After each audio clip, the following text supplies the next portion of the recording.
Magandang araw po sa inyong lahat. Naku po, napakatindi ho ng mga issue ngayon. Meron tayong ipapasabog mamaya pagkatapos po ng itong video na ito. Naku, abangan nyo po, abangan nyo. Dahil meron tayong matinding mga revelasyon patungkol ho dito sa nangyayari kay Pangulong Duterte dito sa Dahig. Naku, grabe. Alam nyo mga kababayan ito hong nangyari kay Torre talaga nga namang ito yung sinasabi nating historical. Bakit kanyo? Ewan ko wala ako kasing nung ako'y nabubuhay, wala po akong nalaman na isang PNP chief na nasibak. Wala akong Sabi ko nga, nire-recall ko meron mo.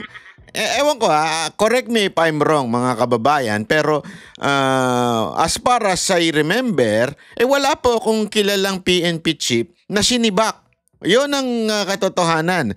At wala rin akong PNP chief na naalala na yung kanyang ginagawa ay talagang sobra-sobra ang karma. Mantakin mo.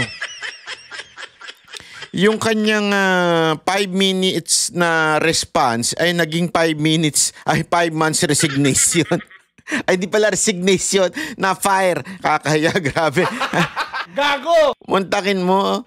Tapos, ang tindi pa nito, yung dahilan ng katarantaduhan mo, yun pa ang inilagay na kapalit mo. Alupit talaga, sabi ko. Gago! Alam mo, ito ang tinatawag na talagang hindi lang siya karma, super karma. Ika nga. Bakit? Talagang kabaligtad rin lahat ng nangyari ay talagang bumabalik sa kanya. Kasi ikaw naman din kinantil mo mga Duterte o kinantil mo pa si Pastor. Naku, kaya ka talaga nagkakaganyan-ganyan. Di ba? Oh. Sabi nga wala namang malas pero ikaw, super malas. Yan ang totoo Walang, Gago! Walang malas, pero ikaw talagang tinamaan ng malas. Sabi nga nila, di ba, meron biruan yung ganito. Isang tao, masyadong maganda, tapos sexy, tapos mabait, tapos mayaman, ganyan. Talagang complete package yung babae. Halimbawa, kaya naman pag lalaki, pugi-pugi mo, mayaman ka, very loyal, di ba? Ganyan, lalaki. Meron tayong kasabihan na nung nagbuhos ng pagpapala ang Panginoon, ay parang kinuha niya na lahat, di ba? May ganun tayong kasabihan Parang wala ka nang tinira sa amin. Parang gano'n, di ba? Ito naman baligtad. Nung nagbuhos ng demonyo ng kamalasan, sinalo lahat ni Torre. Animal yan. Hindi, di ba? Totoo. Gago! Talagang parang, eto na. Hindi, alam mo kasi, sinasabi ko na sa inyong paulit-ulit ito Kahit ito, payo ko kahit doon sa tinanong ako nila Alvin dito sa Dahig. Kung ano ba yung, basta ewan ko basta may tanong sila sa akin Tapos ang sagot ko, sabi ko lang sa kanila, lagi lang yung tatandaan. Yung yabang, yun halimbawa, ikaw ay nasa social media, yung nagsasalita ka, bumabanat ka, yan okay yan. The confidence is okay. Yeah? Pero yung ugali, yung attitude, yung karakter, dapat humble ka lang. Diba? Dapat lagi mong tatandaan na there's someone better than you. Hindi ikaw ang star dito. Kung hindi, yung balita ang dapat pinag-uusapan, hindi ikaw. Wag lalaki ulo mo na sinabi ko kay Alvin Never nyong iisipin na kasi ikaw sabi nga nila, replaceable. Maano ka? Halimbawa lang, may mangyari sa hindi maganda. Meron at merong papalit sa'yo na vlogger na magaling, di ba? Hindi pa pwedeng ikaw na ang superstar. So, ganun din pagdating mo dito sa anong problema ko kasi dito kay Torre. Feeling niya talaga, di ba? Meron pa siyang yung sasakyan niya nung pagdating, talagang ilang hagad yun, 4 ata yun. Tapos may 2 convoy na full battle gear na, SWAT ba yung mga yun? Tapos nakawangwang siya. Alam naman po natin bawal yan Ito Nakita niyo yung video na yan? Sandali, hindi ko papakita ko nga yan. Kaya lang kasi may audio eh. Hindi ko alam kung yung audio na to merong copyright. Pero itong video na ito, malupit, sabi ko nga sa kanya noon, sa mga tao eh. Ako po, 'di ba? Nakasama na po tayo sa ilang PNP chief. Nakita ko na po ang mga PNP chief, kanilang mga convoy ng mga nakaraang administrasyon, 'di ba? Tapos yung isa pa nga nakasama tayo doon sa isang operation niya, pangalan na to si Elizar, 'di ba? Hindi ho sila feeling presidente. Ito talagang feeling presidente ho ito si Torre. Nakakahiya talaga. Sabi ko, saan ito kumukuha ng apog para maging ganito siya kakayabang? Nakakala mo talaga siya na ang presidente. Hindi, ako nagtatanong lang ako, saan siya nakakuha ng kapal ng muka na feeling niya talaga untouchable siya? Feeling niya talaga siya na yung pangalawang pangulo. Hindi, siguro iniisip niya yun di ba? Siguro, ayaw lang kasi, wait lang chotomate. Medyo ayaw lang ma-download. Pero mada-download natin yan mada-download natin yan. Magagawa natin ang paraan yan Sabi ko sa inyo. Hindi kasi alam mo mga kababayan, napaka-importante na maunawaan natin kung ano yung sinasabi ko. At yan, wait ito kasi minsan nagloloko itong program na ginagamit nating pan-download Parang yung mga jowa ninyo na nagloloko di ba? Ito, papakita ko sa inyo Andali, mute lang natin ayan, nakita niyo yan? Di ba? 1, 2, 3, 4, 5, 6 na HPG, kapal ng mukha-mukhang animal ka. May dalawa pa siyang parang nasa harapan niya, isa. Dalawa. Talagang, tatlo pa pala. Dinaig mo pa, presidente. Walang yaka. Ay, nako. Gago! May giyera ka bang pupuntahan? Takot ka ba? Bakit? Dami mong ginawang masama, kaya ka takot. Gago! Iba pa yung iba pa, kita nyo to mga to. Ito, tingnan nyo Yang lalaki. Sandali. Yan. PSPG yan. Yung nandun sa kanto. Yung mga nakabarong na gray, PSPG yan. Nakawangwang, nakablinker. Nakasulat sa batas natin, hindi siya kasama. Presidente lang, Vice President, Chief Justice, at saka Speaker of the House. Ang pwedeng gumamit niyan. Kita mo itong kaya ka na lang din hindi nire-respeto ng tao dahil sa kakapalan ng mukha mo. Gumagamit ka ng blinker na wala po sa batas yan. Ulitin natin Tingnan ninyo yung batas tungkol dyan sa blinker. Hindi ho allowed kahit PNP chip ka. Pangalawa, hindi po ito official vehicle. Pwede lang, kunwari, police, di ba? May official vehicle. Pwede yun. Sabihin ng tawag doon yung marked vehicle. Yung ito halimbawa, ito. Yan, marked vehicle yan. Yung mga motor, marked vehicle yan. Kasi naalala ko yung si Elizar noon, may mga konting ganyan, pero walang ganito. Sinasakyan nga namin noon yung I think Montero. If I'm not mistaken, ewan ko kung Montero yun o Fortuner. Basta SUV kasi mas mababa yan kesa dyan sa Land Cruiser Fortuner or Montero na kulay puti na may markings talaga ng police. Ibig sabihin, PNP, talaga siya, vehicle. Okay? Ito, private vehicle ito. Hindi malang marunong sumunod sa batas. Di ba? Ayan ang problema sa'yo kita mo yung tikas niya. Sabi niya, ako na ang vice president. Di ba? Nakita niyo yan? Ang lupit, di ba? Sabi ko nga sa inyo, dinaig pa presidente sa arrival pambihira.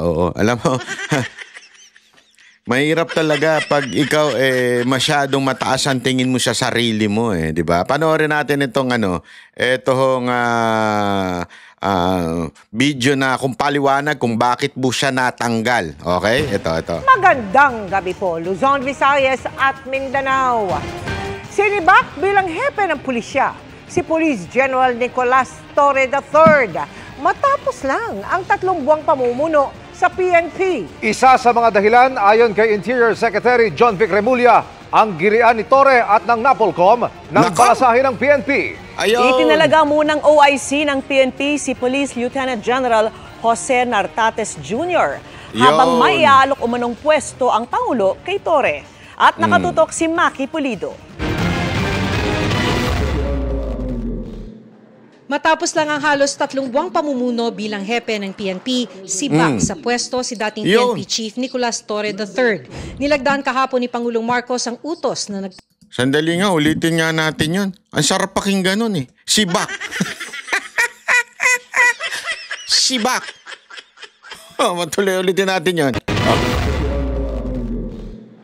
Matapos lang ang halos 3 buwang pamumuno bilang hepe ng PNP, sibak sa pwesto si dating PNP Chief Nicolas Torre III. Nilagdaan kahapon ni Pangulong Marcos ang utos na nagtatanggal sa pwesto kay Torre. Sinulatan din ni Executive Secretary Lucas Bersamin si Torre upang ipaalam na tinanggal na siya sa pwesto effective immediately. Sabi ni DILG Secretary John Vic Remulla na ipagbigay alam din niya ang desisyon ng Pangulo kay Torre. I have tried to get in touch with him. I made 5 phone calls last night. I think he was in a dinner, but he was duly informed, properly informed. Tinawagan ka pang 5 beses, di mo sinagot, animal ka. Alam mo, ano talaga eh, feeling niya talaga above the law siya. Feeling niya talaga above his bossing. Alam mo, sabi nga yan nung di ba, nung isang libro, nakalimutan ko na yung libro na yun, title ng libro na yun, Do Not Outshine Your Master.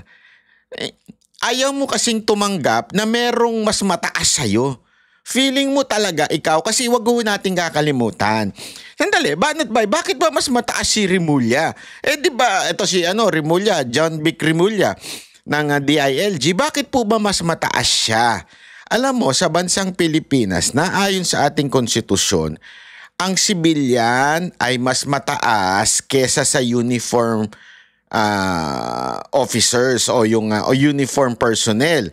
Ibig sabihin lon, simpleng-simple lang, kaya nasa ilalim ng PNP ay itong DILG ang nasa ibabaw. Sabihin, sumasa ilalim lang ang PNP. Kahit po yan, mga uniformadong kapulisan, sila po ay may armas, sila po ay ayon sa ating batas nasa ilalim ng civilian authority. Sino po yun? Number 1 dyan, DILG, secretary. Nasa ilalim po sila niyan. At the same time, yung presidente. Di ba? Kaya nga, itong si Torre, siguro feeling niya talaga, hindi, napakulong ko si Kibuloy, napakulong ko si Duterte. Kaya ako na ang pinakamatikas. Ulula, yan ang nangyari sa'yo. Hindi, di ba? Ako na ang pinakamagaling. Ako na ang pinaka-untouchable.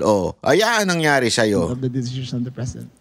Isa sa binanggit na So, malinaw talaga. Malinaw dahil hindi siya nakipag-cooperate sa NAPOLCOM na ang pinuno noon din, aside from other civilian, ay ang ating sekretary na sa DILG, si Remulla. Bilang ni Remulla sa pagkakasibak kay Torre, ang girian sa pagitan ni Torre at ng National Police Commission o NAPOLCOM. Ngayong buwan lang ay binalasa ni Torre ang ilang matataas na opisyal ng PNP. Kabilang na riyan ang dating Deputy Chief for Administration na si Police Lieutenant General Jose Nartates Jr., ang ikalawang pinakamataas na opisyal ng PNP. Si Nartates ni-reassign bilang Area Commander ng Western Mindanao. Pero ang ginawang pagbalasa ni Torre, binaril ng NAPOLCOM na may So ano ginawa? Ito nga sabi ko sa inyo, number 1 na matinding karma. Yung dinemote mo, second to the highest, ibig sabihin, para bagang halimbawa lang, presidente, vice president. Ganon, di ba? Ito, second to the highest, ito ka, PNP chief, tapos second to the highest, etong si Nartates, na actually dapat nga, ito ang inilagay na PNP chief nun Pinagbigyan ka kasi, para kang masunuring aso, kaya pinagbigyan ka. Sige. Ngayon, ano ginawa mo? Dinemote mo. Saan niya dinemote ha? Tandaan ninyo, Ilocano ito si Nartates. Sabihin, nasa Norte ito. Pinadala niya sa Mindanao. Ginawa niya dong direktor sa Mindanao. Kung hindi ka nga naman din bastos at walang pakikisama doon sa kabaro mo, ikita ninyo nangyari. Kita ninyo. O tapos ngayon, sino ipapalit sa'yo? Si Nartates. Kaya ang tindi nung karma na yun ha, Brad. Ang lupit nung karma na yun. Wala nang hihigit na karma. Mantakin mo, sinibak mo. Hindi pala sinibak. I-demote mo, ibinaba mo, ipinatapon mo sa Mindanao, tapos yun ang papalit sa'yo. Anak ka ng wewe. Kung ako talaga sa'yo, iiyak na lang ako eh. Gago! Okay lang yan, magsisi ka na lang sa kasalanan mo. Administrative at supervisory control sa PNP bilang isang attached agency sa ilalim ng DILG. Sabi ng NAPOLCOM, ang ipinag-utos na rigodon ni Torre hindi dumaan sa NAPOLCOM Unbank na pinamumunuan ni Remulla. Sa memo ng NAPOLCOM noong August 14, sinabi nitong bahagi ng kapangyarihan ng NAPOLCOM ang repasuhin, aprubahan, baliktarin o baguhin ang anumang reshuffle sa PNP.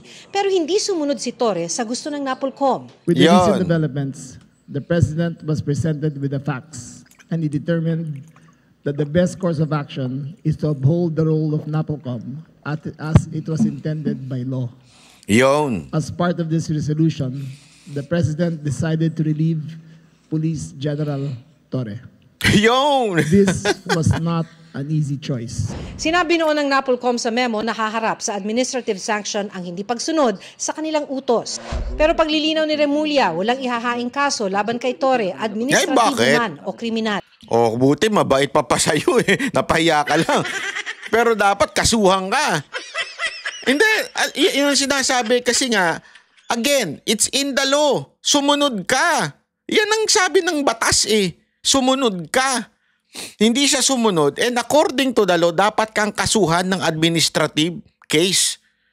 Ngayon nga, sa totoo lang, huwag kayong maawa. Di ba? Bakit? Dahil ano po yan, dapat kasuhan pa nga yan eh. Dahil talagang yung kayabangan niya, yung ako na pinakamataas dito. Ayan, ikaw talaga pinakamataas. Handaan mo.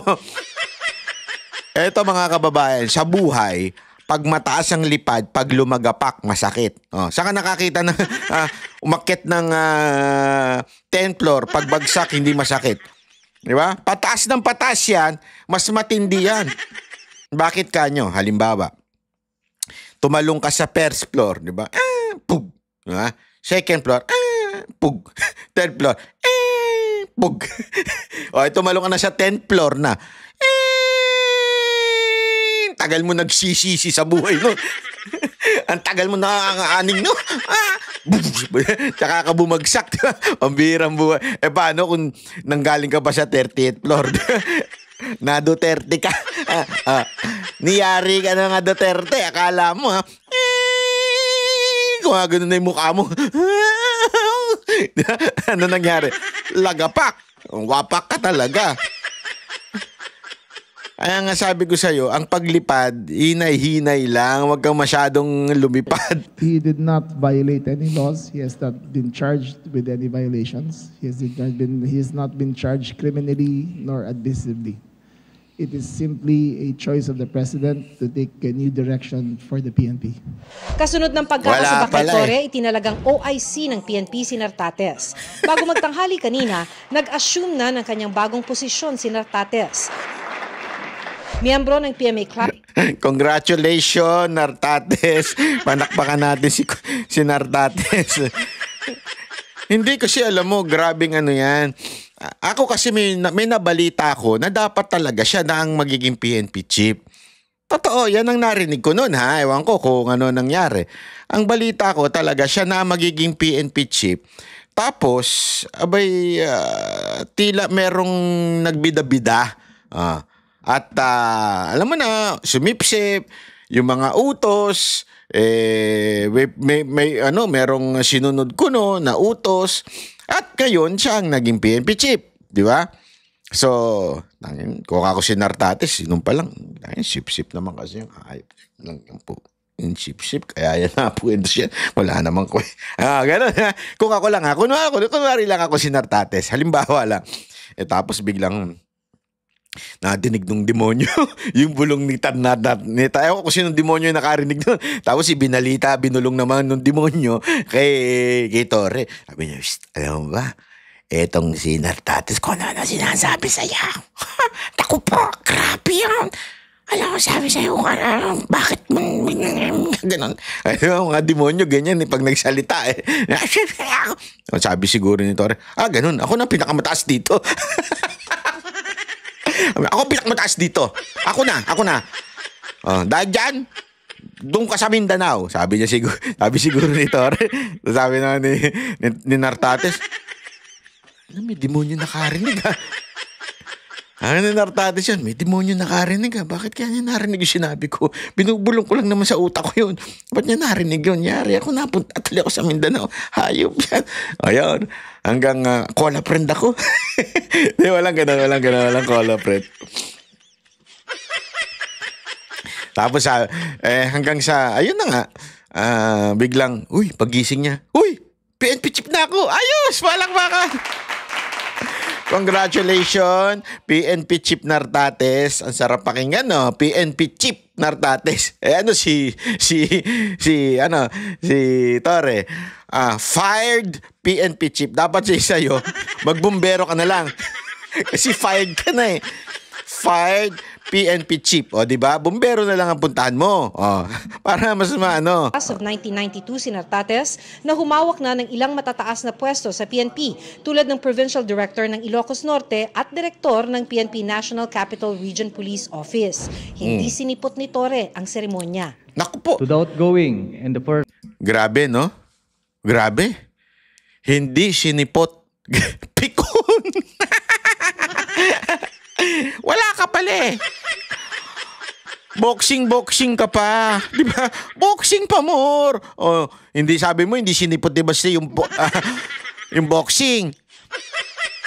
Ikaw, ano nga yung ginagawa mo? Naiyak ka? Hindi, ako nagtatanong lang, umiiyak ka ba ngayon? Umiiyak ka? Kaya hindi mo... Hindi, bitter ka, kaya hindi mo sinipot? Kasi dapat yan sa mga change of command, sumisipot ang PNP chief. Bakit? Tinan mo yung nung sumumpa-sumpa ito. Nandun si Marbil. Diba? Ganun talaga sumisipot. Ngayon, yung pinalitan siya, hindi siya sumipot. Ano to? Bitter? Bitter ka, sir? Bitter o umiiyak ka na? Hindi mo makayanan. Lacan, Chief PNP, Police General Nicolas Deloso Torre III. Gusto kong balakbakan to. Mambira si Nartates, talagang binanggit niya pa yung pinalitan niya. Gago! Sabi niya siguro, palakpakan! Wala na si PNP Chief Torre. Di naman ganun ba yung pagkasabi niya? Very, very professional si Nartates, Huwag kang ganyan. Hindi, totoo naman, Baka, balita ako naman maayos daw to, sabi nung mga naririnig ko, Mas gusto nila to kaysa kay Torre. According doon sa, ewan ko, hindi natin alam. Mahuhusgahan natin yung mga susunod na araw kung ano yung gagawin niya. Ako, lagi natin isipin ito. Let's give a chance, di ba? Every pinapalit, let's give a chance. Ngayon, kung talagang sablay, banatan natin. Kasi, tandaan ninyo, ang banateros, pag tama, palakpakan, pag mali, banatan. Ngayon, bagong posisyon ito. Tingnan natin. Huwag naman tayo kagad, wala, pareho lang yan. Hindi tayo mga asal komunista o mga teroristang NPA. Hindi tayo ganun. Pag merong, kahit pa si Marcos ang nag-appoint niyan, bigyan natin ng tsansa, ika nga. Bigyan natin ng pagkakataon na magsilbi. Ngayon, kung talagang pangit, at wala talaga, banatan natin ng malupit. Bakit? Not kailangan. Kasi yan po ay public trust ang binigay sa kanya. Pero wag naman yung kauupo pa lang, negative na kagad tayo, toxic na kagad tayo. Wag ganun. Diba? Thank you for steering the PNP for what it is today. Grabe sinabi niya. Kay PNP Chief Torre sabi niya, fired PNP Chief. Thank you for steering the PNP today. Tinan mo, may pitik pa eh. May pitik pa eh. Ng ilang matataas na pwesto sa PNP tulad ng Provincial Director ng Ilocos Norte at Direktor ng PNP National Capital Region Police Office. Hindi sinipot ni Torre ang seremonya. To the outgoing and the First Lacan Chief PNP, Police General Nicolas Deloso Torre III.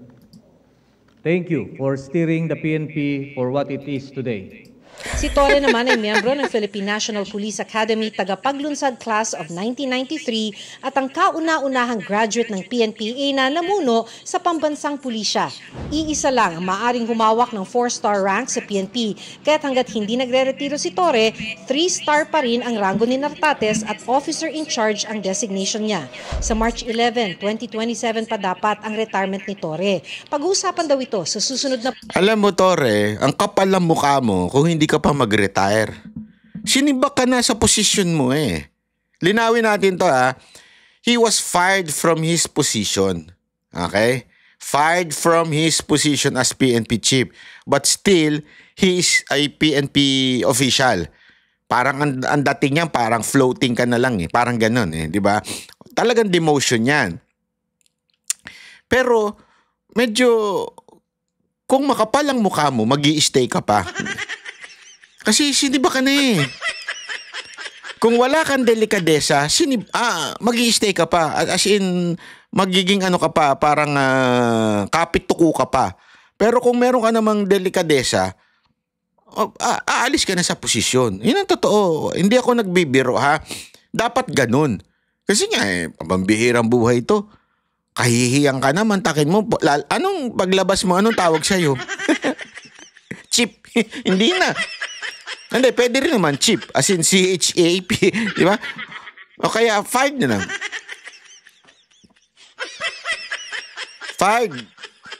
Fired, PNP chip. Kamusta ka na? Ganon, di ba? Pag nakasalubong nyo. O, mga kapulisan natin, ha? Pag nakasalubong nyo, sabihin nyo, fired PNP chip. Kamusta na angas mo?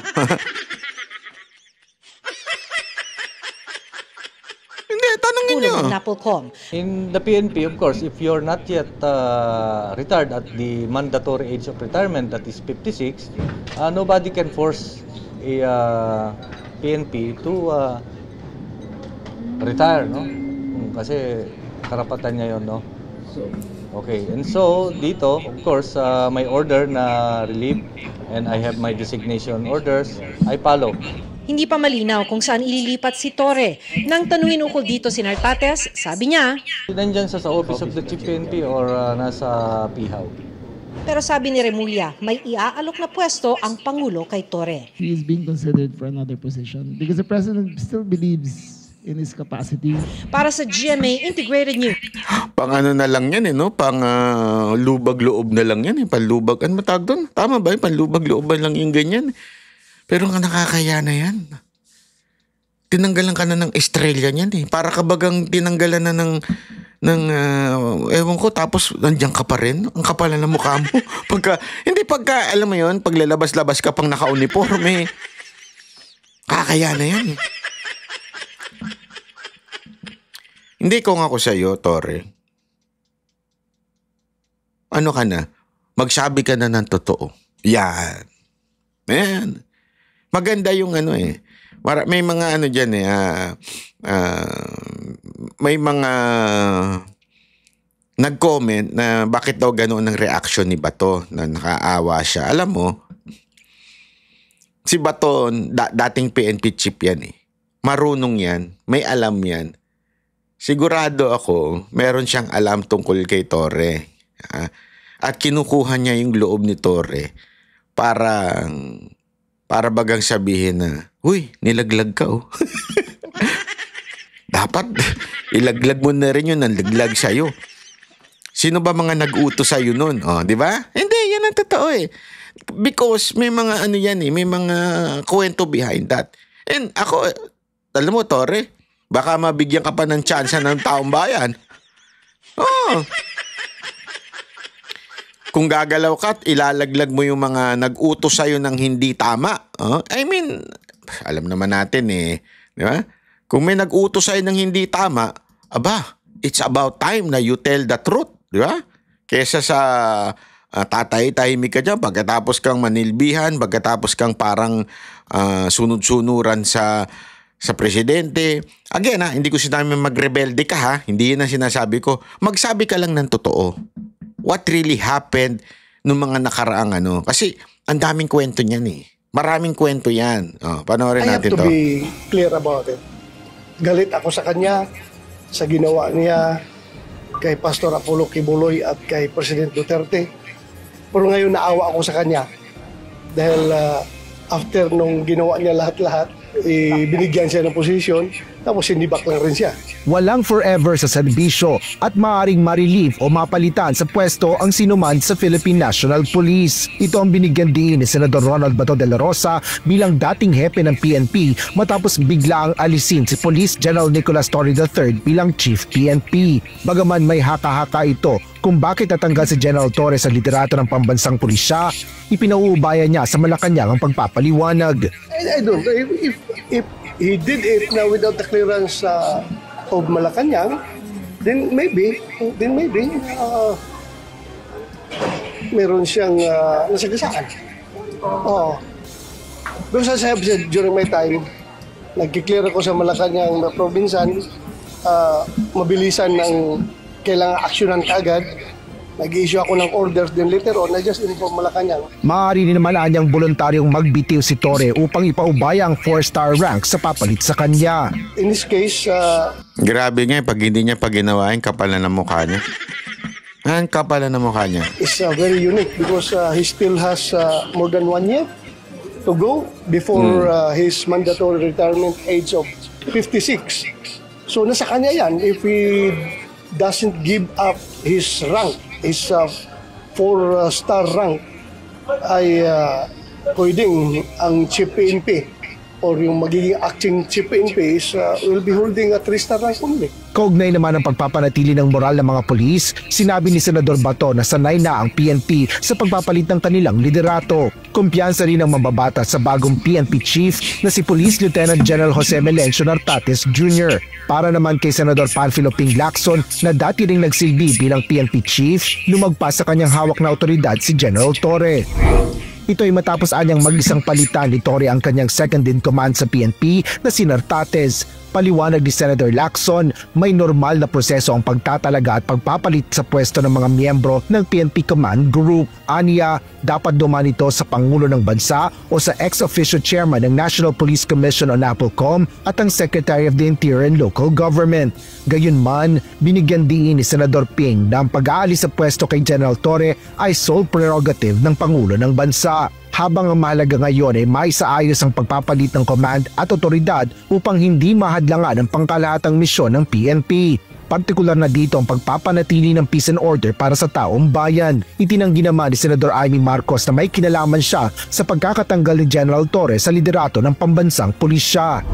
Ang pagkaalam ko na demote si Nartates at yung pang general na Ilocano, nagdadaing kung bakit daw nangyari yun. Kaya sinita ko siya, sabi ko, hoy, ba't ganun?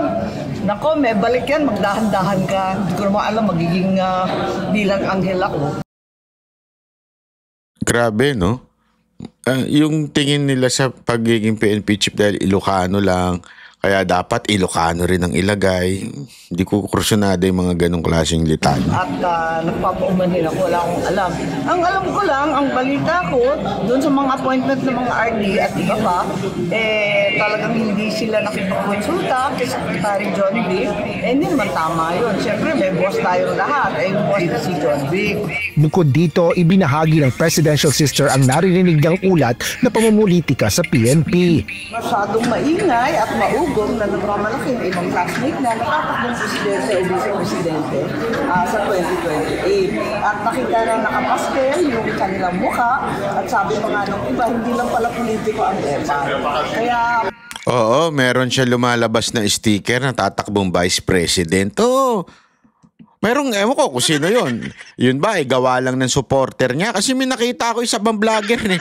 Parang tanga ang putang inan yan. Sorry Oo. Kasi bagay naman sa kanya yung salitang yun eh. Bakit? Mahilig di magmura yun eh. Parang tanga. Nagdidikit ng sticker dun sa sasakyan niya. Sa kaya galing sa sasakyan niya? Dati, ano lang yan eh. Padyak lang yan eh. Ngayon nasa sasakyan na. Ano kaya ang ano niya, no? Pambihira, oo. Bakit may sticker? Parang inaabangan na rin inaabangan na rin ng ibang tao dahil may nadidinig na pang-aano. Kapwa naman ikinagulat ni Senate President Francis Chis Escudero at Senate Majority Leader Joel Villanueva ang pagkakatanggal ni General Torre bilang Chief PNP. Habang si Senador Raffy Tulfo, sinabi na ang pag-aalis kay Torre sa liderato ay paghupa ng matagal ng tensyon. Asher Cadapan Jr., UNTV News and Rescue. Diyos ang aming sandigan. Ayan. Alam nyo, mga kababayan, ano po kasi talaga sumobra. Wala tayo magpaligoy-ligoy pa. Sumobra. Ang kayabangan nitong Torre na to. Tama rin naman. Ito, sabi ko sa inyo, pag tama, palakpakan, pag mali, banatan. Tama din naman yung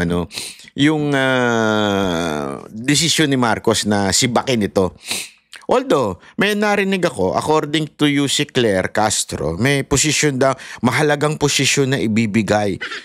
Na medyo, alam mo yon, para bagang sinasabi niya, hindi namin dinimote yan. Kaya namin tinanggal yan dahil sa may maganda kaming posisyon na ilalagay dyan na siya lang ang makakagawa. May ganun-ganun pa si UC Claire. Alam mo, UC Claire, huwag ka na kumontra. Huwag mo nang pabanguhin. Hindi, honestly UC Claire, nakakasira ka ng mantakin mo, iba ang tono ng sekretary ng DILG sa tono mo. Di ba? I mean, it's para kayo nang gagago ng tao. Mantakin mo, yung DILG secretary, sinabi ng dahilan kung bakit talaga siya sinibak. Di ba? Sa posisyon niya. Tapos ikaw, magdadahilan ka pa ng kung ano-ano. O di, anong tawag sa inyo? Sino sinungaling? It's pretty obvious na ikaw. Diba? Bakit kanyo? It's obvious yung circumstances surrounding yung pagkasibak ni Torre, napaka-obvious. Because of the Napolcom thing. Tapos ikaw, sasabi, hindi kasi merong pang ibibigay, i-appoint na ang makakagawa lang yan si Torre. Sinong ginagago nyo? Diba? Honestly UC Claire, kayo masyado kayo. Huwag mo nang bulahin ng tao. Hindi naman tanga ang taong katulad ng mga followers nyo. Follower mo sa mga vlog mo. Hindi tangaan mga Pilipino. It's obvious. Everyone knows. Ayan na, nagsalita na si Secretary. Alam natin, the day before, diniscuss ko na nga dito yan, nagkakagirian talaga. Tapos biglang all of a sudden, tanggal. Tapos sasabihin mo, hindi, meron talagang posisyon. Nagago. Hindi, sorry Para namang lokohan po ito. Huwag naman po sanang ganun. Ha? Kung naloloko nyo iba, huwag kami. Huwag nyo kaming lokohin. Anyway, ito pa Ito ay update. Nako, matindi tong update na ito doon sa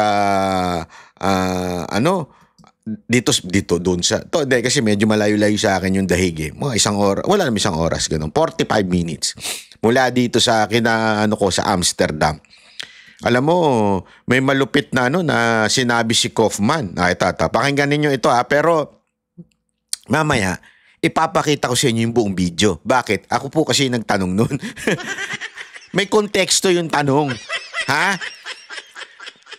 Para lang sa kaliwanagan ng iba kasi eto, pakinggan niyo muna to. Kaya ang isang sorry. Hindi yan. Ito pala. Ito. The speeches which have been selectively chosen.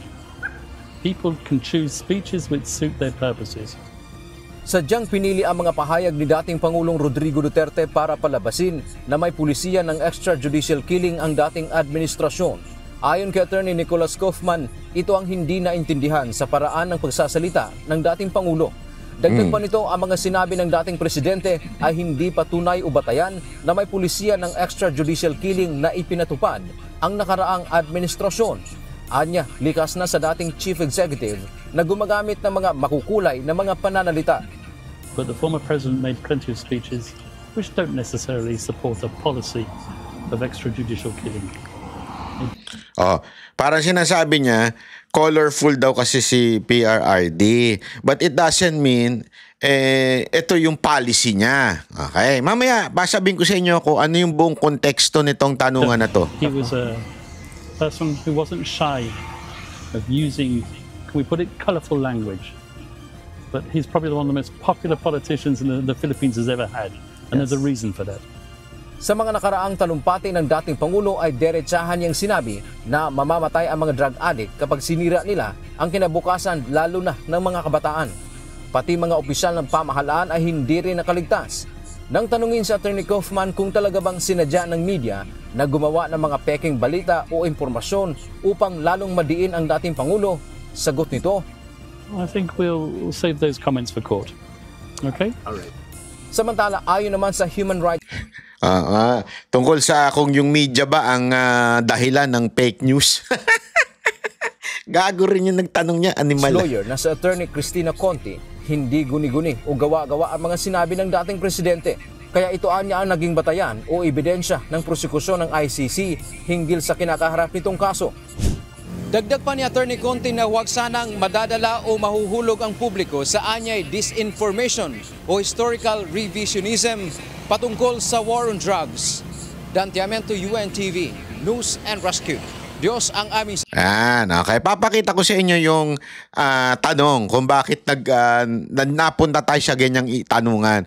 Kasi nandun nga po tayo. Actually, alam nyo mga kababayan, nung sinabi sa akin na interviewin daw si Kaufman, kinabahan ako kasi grabe English speaking ni Hindi, although pwede ka naman magbasa. Ako din, binasa ko rin para sigurado, para hindi tayo mautal-utal. Binasa natin yung question, sinulat natin, di ba? Ganon din naman yung kay Alvin. Pero kasi si Alvin, pag nagsalita, ay grabe ang English niya, parang English talaga. Siguro, baka naman may jowang English speaking. Ay, alam ako, pero di ko nasasabihin sa inyo, huwag na natin pag-usapan ng mga jowa.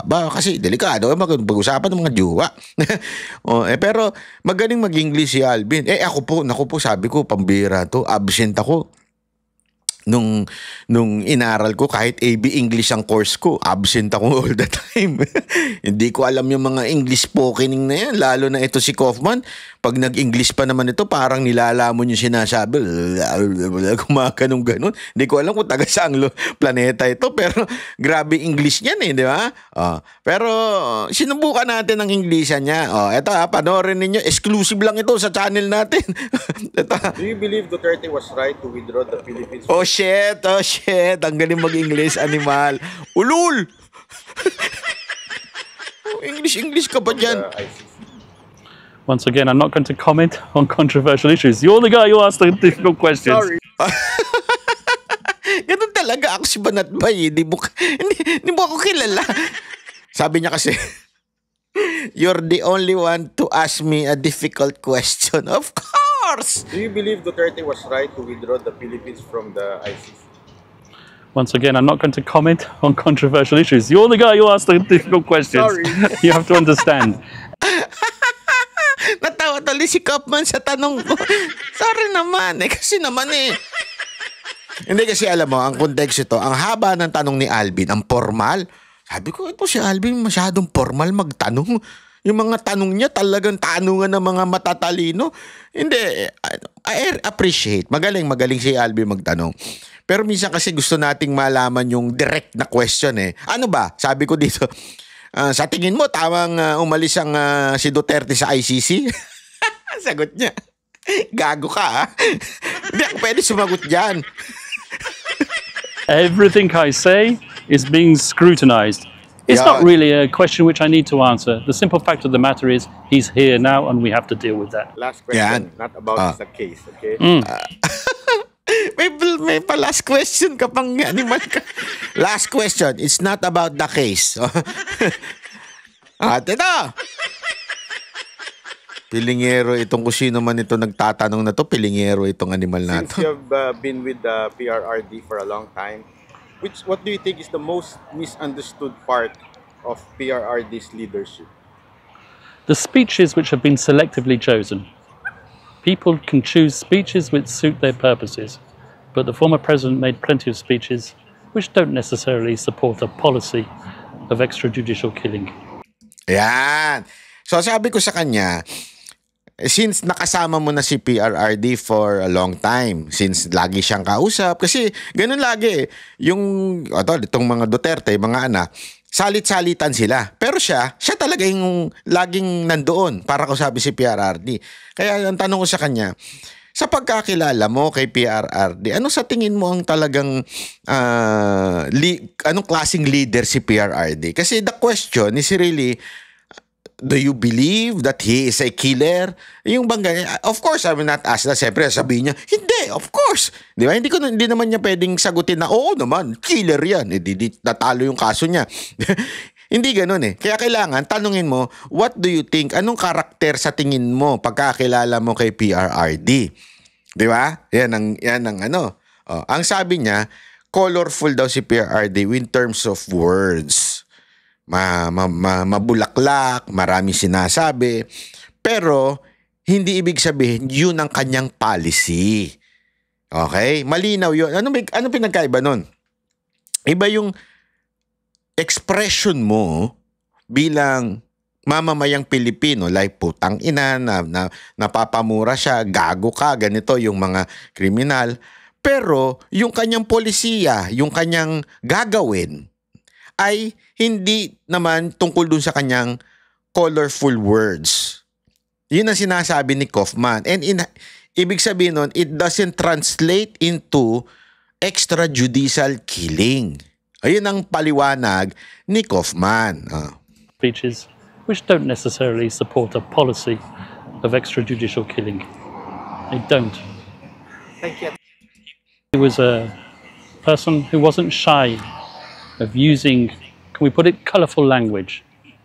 But he's probably one of the most popular politicians the Philippines has ever had. And there's a reason for that. Do you think that the media... Umihirit pa. Sabi mo, last question na.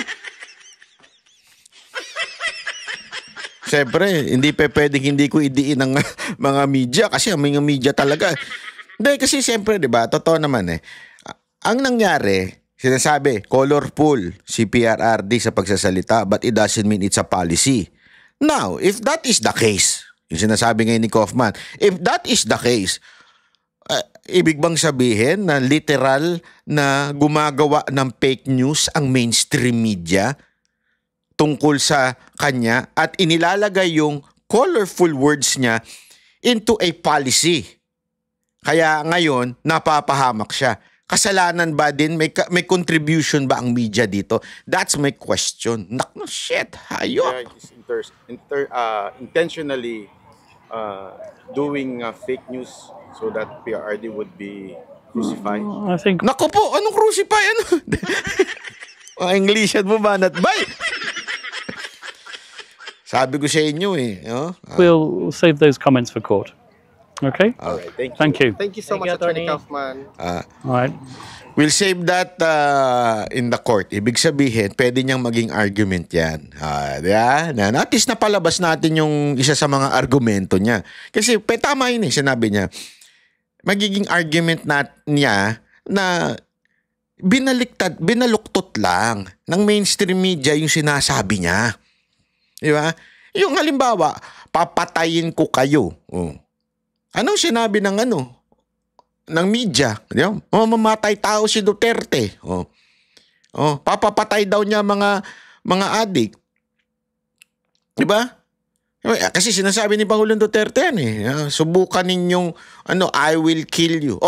Mamamatay si Duterte. Sino ba ang gumagawa ng ganyang mga balita? Di ba mainstream media? Yan ang ginagawa nila eh. Binabaloktot nila yung sinasabi ni PRRD noon. Papatayin ko kayo pagka, yun ang eh. Pero alam naman natin, literal, babarilin ni Duterte, babarilin kita, push, patay, ganon? Hindi. Diba? It just happened na talagang hinuhuli sila at nung humuhuli, nakikita naman natin kahit nga ngayon eh, may mga napapatay na pulis. Kasi nga lumalaban. And that's the truth. Lumalaban talaga ang mga kriminal, pag hinuli, lalo na pag addict, pag sabog ka, alam mo, pag kayo talaga nasa karsada, at meron kayong mga kapitbahay na addict, subukan mong lapitan yan at takutin lang, suntukin mo lang, abay, sasaksakin ka niyan. Yung pa kayang huhulihin, ang litanya niyang mga yan, hindi kami papahuli ng buhay. Magkamatayan na hindi kami magpapakulong. Kasi alam nilang mangyayari sa kanila sa kulungan. One, wala yung supply. Pangalawa, aalilain lang sila doon dahil mahirap sila doon. Kaya makikipagpatayan talaga yan pag hinuli. Yun ang ibig sabihin ni Duterte na mamamatay kayo pag gumamit kayo ng droga kasi yan ang ending ninyo. Kaya napakaganda ho ng sinabi ni Kaufman dito. At yan po ang konteksto. Buti na lang po, ako, natutuwa nga ako walang epal dito sa Duterte Street, nakaalis na. Hindi, totoo po Kasi nga po, di ba, na-experience natin sa Paris nung tinanong natin si VP Sara Duterte, may nag-epal na NPA. Ingat kayo, sabi ko sa inyo, hahaluan kayo. Dito din may NPA dito, di ko nababanggitin ko sino. Pero at least hindi umi-epal. At least sa akin. Ewan ko sa experience sila nung ibang tao dito. Pero sa akin, hindi maka-epal. Yun, talagang epal dun sa Paris yung kaya kayong mga taga-Paris, ingat kayo dyan sa kasamahan yung yan. Binigay ko na yung picture sa inyo, na videoan natin. Hindi ko na lang ilalabas because I do not have any intention na siraan siya in public. Okay? I-bash siya in public. Baka may pamilya din yung hayop na yan kahit ganyang animal at demonyo yan. Ang akin lang, mga kababayan, maging babala sa inyo mga taga-Paris na meron sa inyong sumasawsaw. At alam mo, sabi ko nga, kagabi nagkausap kami ni although marami kami pinag-usapan. Nagkita kami kagabi ni Mayor Baste. Nagulat ako kasi it's supposed to be, hindi ko na lang babanggitin it was supposed to be a chill yung chill tambay, kape-kape, ganyan. Yung, lang kasi, nandito sila. So sabi ko, Mayor, kita tayo, baka kape-kape tayo. Di kape-kape kami. Tapos chill lang supposedly. Ako, pagka chill talaga. Hindi ako nakikipag-usap ng politika pag chill. Sa katunayan nga po, kung kayo gusto nyo makipag-chill out, chill out lang tayo, wala tayong politika pag-usapan. Pabira naman kayo. Pero alam mo, nung nandun na ako, di kausap ko yung iba pang mga kasama, ganyan-ganyan. Kwentuhan lang kami, ganyan. Tapos nag-usap na kami ni Baste. Grabe yung ni Baste. Yung kanyang passion sa politika. Kasi siya ang nag-open up about politics, about what do you call this? About yung issue sa Davao, politika sa Davao. Siya na nagkwento. Sabi niya sa akin, ito, ganito. At alam mo, sabi ko nga sa inyo,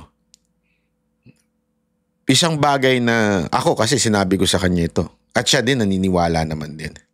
Sinabi ko sa kanya, alam mo Mayor, meron lang ako sanang isang gustong sabihin sa'yo. Aside from napakabango-bango mo. Inamoy talaga. Porket, sabi ko sa kanya, alam mo ito Mayor, ako kasi ibang pakiramdam ko. And if there is one thing that I really hindi naman develop or sabihin na natin gift or whatsoever, na-discern ko kasi na medyo delicate si VP Sara Duterte. Nababasa ko, hindi ito manghuhula nababasa ko sa mga sitwasyon. Bakit kanyo? They did everything. Yung persecution sa mga kaalyado, si Pastor, si Pangulong Duterte, ikaw, KOJC, at kung sino-sino pang pinapersecute na politician, ang talagang bottom line yan, to make sure pilay si VP Sara Duterte sa 2028 election. Yun lang. That's the only reason kung bakit nangyayari itong mga ito. Gusto nilang pilayin si VP Sara Duterte sa 2028 election. Talagang they would do everything to destroy the person. Yan ang totoo po. At alam mo, naniniwala din siya. Kaya nga sabi ko sa kanya, Mayor, kung ito lang ingatan mo niyo si VP Sara Duterte. Delikado siya. Sa Pilipinas, protected siya. Protected talaga siya. Pero dito kasi pag umiikot kayo, walang man lang security. Meron security, ilan lang. Sigurado naman ako, walang baril yun. Di ba? Kasi Pilipino yun. At saka hindi siya binibigyan ng security ng mga bansang pinupuntahan niya. Di ba? Supposedly, dapat meron eh. Pero because it's not official visit, maybe, because hindi siya gumagamit ng titulong bilang vice presidente, grabe ang wala nga ako nakikitang security. I don't know if nagpapadala yung bansa. Kahit pagpunta niya sa ibang bansa, nakikita naman natin, wala ho siya masyadong security. Ang nagsisecure sa kanya, taong bayan. Kaya nga sana, yung mga Pilipino, if I may suggest, wag ho tayo nagagalit kung minsan hindi humaharap si VP Sara Duterte. Kasi dito sa Dahig, hindi kasi ito mga nakaraang araw, dumadaan siya, pumupunta siya, nagbibisit siya, pero hindi siya humaharap sa tao. Sabi ko nga, okay na yun.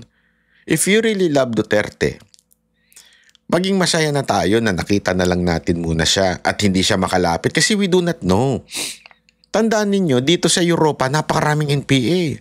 As a matter of fact, ang dami ko nang nabalitaan na nakahalo na siya sa mga supporter. Oo, na Duterte supporter. So, akin, it's better na wag muna siyang kasi masyadong open yung Hindi, ito walang biro ito ha. Di ba nung nakasama natin sa Paris? Nagbida-bida nga lang yung putang inang epal na demonyo na yun eh. Yung akala mo security pero sa totoo lang NPA. Hindi siya part ng entourage. Hindi rin siya part ng organizer. Hindi ko maintindihan bakit he was allowed. Diba? Ibig sabihin, nakakagapang ang mga demonyo. Nakakagapang ang mga NPA sa mga gathering natin. Balita ko, dito rin daw sa Dahig, may ganun din. Ewan ko kung totoo, although still need evidence and confirmation, pero meron nang gagaling mismo na mula dun sa intelligence natin na meron talagang mga NPA dito na nagmamanman sa mga galawan ng mga Duterte. Yan ang totoo. Kaya alam nyo, no comment ako. Kasi kahit basta, no comment ako pero meron kaming na-experience na mukhang may galawan nga ng mga komunista dito. Ayoko na ikwento kasi hindi po ako yung chismoso. Hindi po ako yung chismoso pero feeling ko and upon observation, upon talking sa mga tao, ang mga Duterte dito sa Dahig sinusundan ng mga NPA, ng mga teroristang komunistang mga kaliwa. Totoo yan. Kaya wag na kayong magagalit kung minsan kailangan umalis kagad, hindi minsan magpakita kasi tandaan ninyo, pagdating sa security, it's a protocol sa security. You make a surprise schedule. Wag yung sobrang announce, tapos alam na darating. Hindi pwede yung ganon. Kailangan surprise lahat ng sudden change. Darating si BP. Pero hindi siya pupunta, hindi siya lalabas. Para naguguluhan yung nagpaplano ng masama sa kanya. Ang gulo bakit hindi na maintindihan yung schedule ni BP? Mga ganon, di ba? So wag po tayo magagalit. Kung mahal natin ang mga Duterte, suportahan na lang natin sila. Kasi ano ba concern natin? Makapag-picture o maging presidente si BP Sara Duterte? Sorry sabi ko nga sa inyo, kung ako nga pwede, sana ako magbida-bida o mepal-epal, di ba? Siguro naman, di man ako NPA. At siguro naman, napatunayan ko na sa mga Duterte na sobrang tapat ko ever since mula noon pang sa tatay nila. Kaya lang, ako nga, hindi nga ako nag-iepal-epal eh. Yung, lalapit ako, hindi ako gumaganong-ganon. Kasi, pagka bumate, babate. Pero pagka layo lang ako kasi nag-o-observe ako eh. Di ba? Mahirap na pagka magbida-bida ka. Kaya nga yung mga nagbibida-bida, ingat tayo doon. Sabi ko sa inyo, ingat tayo. Yung mga akala mo, ang daming alam sa schedule, ang daming alam sa protocol. Ako nga pag tinatanong ako, Banat Bay, lalabas ba si BP? Lalabas ba si ganito? Tas sabi ko, sir, pasensya na mga ma'am, di ko po talaga alam. Wala po akong alam dyan. Pwede ko naman sabihin, Hindi kasi the perception of people, malapit ako sa mga Duterte. Although malapit naman ako sa tatay. Oo, pero I mean, nakakalapit ako, pero hindi ako yung magbibida-bida na, alam mo, ganda yan eh. Ganda siya. Kasi may mga ganong vlogger eh. Hindi, alam ko kasi ganito pupunta. Hindi, ganyan yan eh. Hindi, ganito yan, pupunta siya. Hindi po ako ganon. Okay, bakit ayoko mag-ganon? Kasi nga, alam niyo kung bakit? For the protection of the family. I know the schedule. Binibigay sa akin kasi as part of SMNI, alam ko, pero hindi ko pwedeng, ito kasi, itong gagawin nila eh. Ito sila di ba dapat ganito, dadalaw siya ganyan, pero hindi pinapasok kasi ganito, tang-inan yan. Mas concerned ka sa chismis kaysa sa protection ng pamilya. That's the truth. Yan ang kaya nga paulit-ulit ko sinasabi yan doon sa mga vlogger na naandun eh, na nakakasalamuhan natin eh. Focus tayo sa dalawang bagay. Dalawang bagay lang. Yung chismis, inaiwan nyo na yan. Usapang bakla lang yan. Focus tayo sa dalawang bagay. One, mapalaya si Pangulong Duterte. Second, maging presidente si VP Sara Duterte. That's it. Yung others, usapang bakla lang yan. Sorry. I hope I make myself clear kasi meron na naman mga nagpaparinig.